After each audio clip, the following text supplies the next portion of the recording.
There's a Stan Lee quote that basically goes, "The ultimate editor of Marvel Comics are the fans. It's the fans that will determine who lives, who dies, who gets published, and if something works or doesn't." It's a true statement because ultimately the dollars come from fans, but that sentiment, remarkably, was not part of the Stan soapbox that was reprinted in Marvel Comics. Today, the relationship to the fans is a lot more standoffish. And, there's some well sounding reasons for that.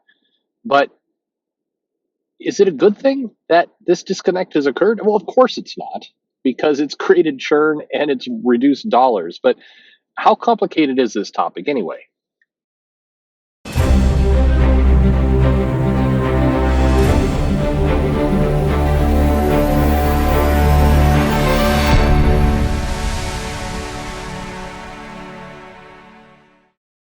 Hey, everybody, this is Perch. Like I said, Stan Lee has this quote: "The fans are the ultimate editors of Marvel Comics." And this was, kind of one of those statements. It wasn't meant to be a binding rule. Stan Lee did a lot of things like the Fan Bill of Rights and other kind of comments in his soapbox. And it was, it was marketing. It wasn't intended to be taken verbatim. And it wasn't. I mean, anyone who thinks that the fans were calling the shots in the 70s and 80s are nuts. But that said, there was an attitude, or at least a belief, that at the end of the day, the fans are the ones who are going to guide the story forward.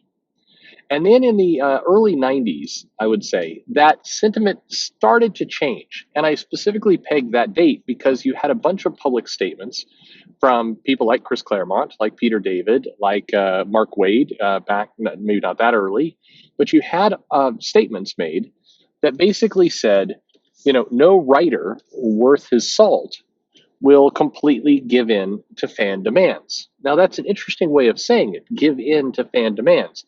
It makes it sound a lot more hostile. It makes it sound a lot more like there's a battle brewing and that the writer has to defend the integrity of the work and the character from the fan. The fan is calling for things perhaps disingenuously or doesn't know what they really want.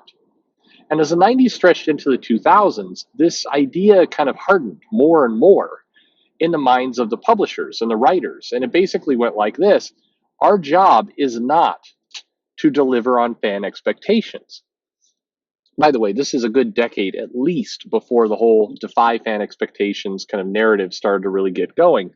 But it was, and there was a lot of examples being used. Like if the fan doesn't believe that the character is in danger, if the fan believes that their favorite characters can be killed and brought back to life on a whim, then we're not telling honest stories. We're telling cowardly stories. We're telling, we're basically we're delivering a hollow product.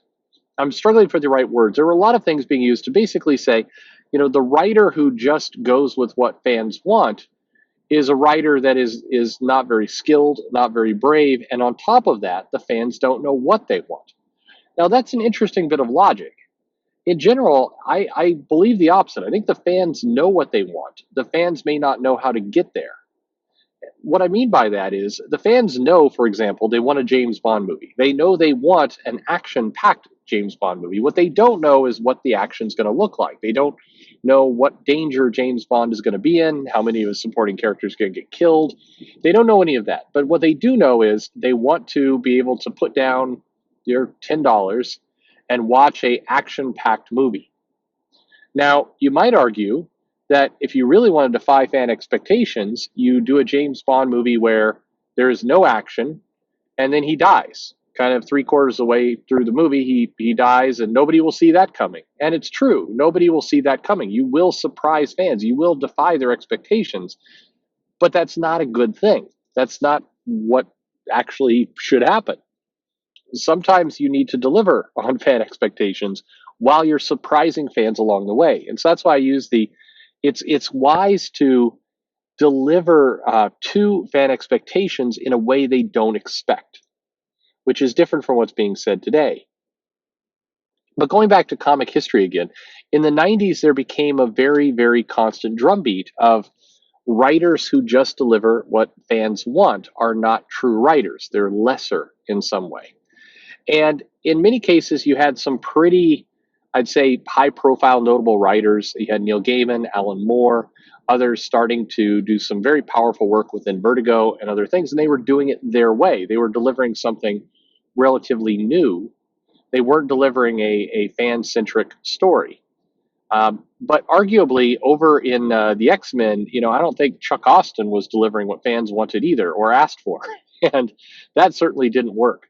So and nobody is running around saying Chuck Austin is an amazing X Men writer. He's not bad on Superman. To be fair, Chuck Austin is reviled in comics to some extent, and he told some perfectly great stories, just not the ones in the X Men. But anyway. Um, it is interesting to kind of trace the comic history and go from Stan Lee's sentiment, if not complete rule, of the fans are the ones who dictate what we do, to today, where there's a lot, there's a lot of stories that roll out where if there's any objection to the story or people who are pushing back saying they don't like it, it's usually met with a, well, we wouldn't be very good writers if we were just giving you what you wanted, which is kind of head spinning weird logic. Or it's, well, it's not written for you, it's written for other fans. Who are those other fans? It's never really clear. I've done some videos on that in the past. But if you look at the popular indies, if you look at comics that are written by, independent writers, award winners, Eisner winners, Ringo Award winners, whatever it is, forget for a moment all that delivering what fans expect and should you deliver, well, forget all that for a moment, and you look at the titles that do sell well at the indie level, meaning they're not selling a million copies, but they're selling respectably well for an indie. And what do you discover? Well, you discover stories with strong twists and plot changes and everything else, but you also discover typically comics that match how they're advertised. You find comics that frankly are trying to achieve fan expectations, that are trying to live up to it. You look at Saga. Saga bills itself as a kind of sci-fi drama, Star Wars-ish, but more in the realm of kind of different characters, different things.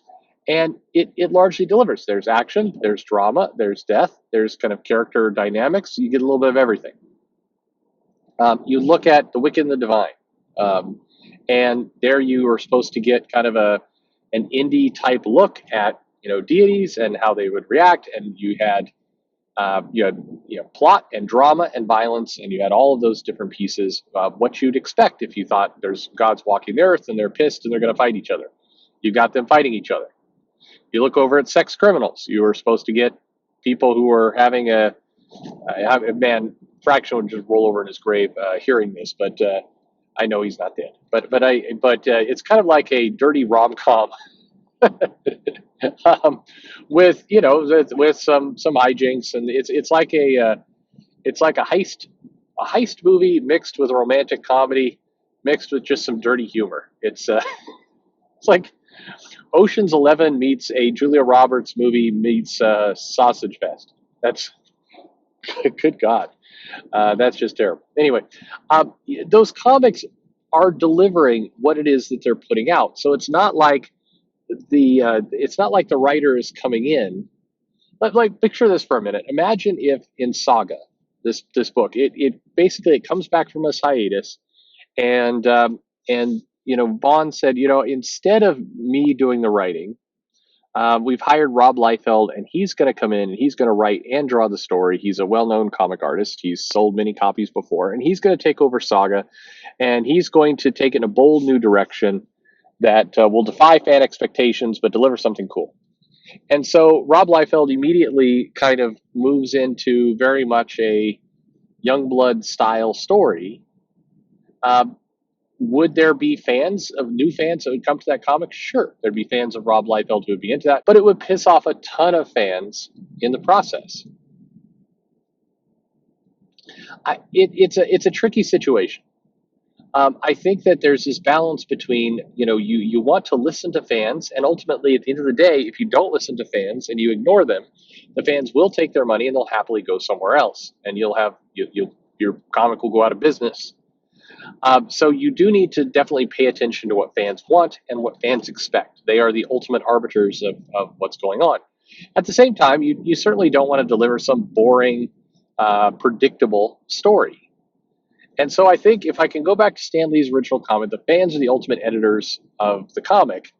The right answer is kind of just what I said. It's deliver found fan expectations and surprise them of how you do that. Surprise them of how you deliver on their expectations. That to me feels like the recipe for success, and that's what's going to tee a comic up or a movie up or whatever it happens to be. It's interesting to look back at these statements that were made back in the 80s and so on. It's interesting to trace back when people really started to object to all of that. And I also think some of it is aligns to when the Image creators or the Marvel creators left for Image. And you had this slow kind of transition point to the writers becoming a little bit more powerful than the artists over the next 10 years or so at Marvel and at DC. You saw the writers kind of become a bigger deal.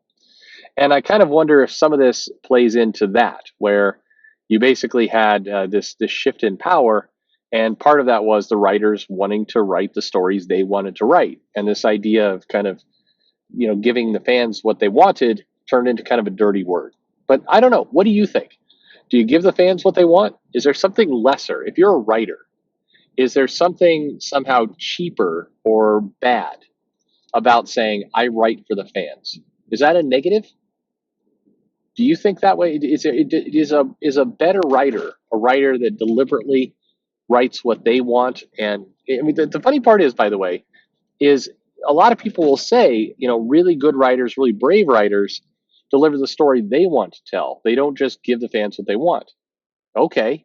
But that also puts a huge burden of responsibility on that writer. If the writer doesn't deliver sales, the writer is off the title. What does it mean for a writer who delivered what they wanted, delivered their vision, and nobody wanted it? Is that writer still good? Does it matter?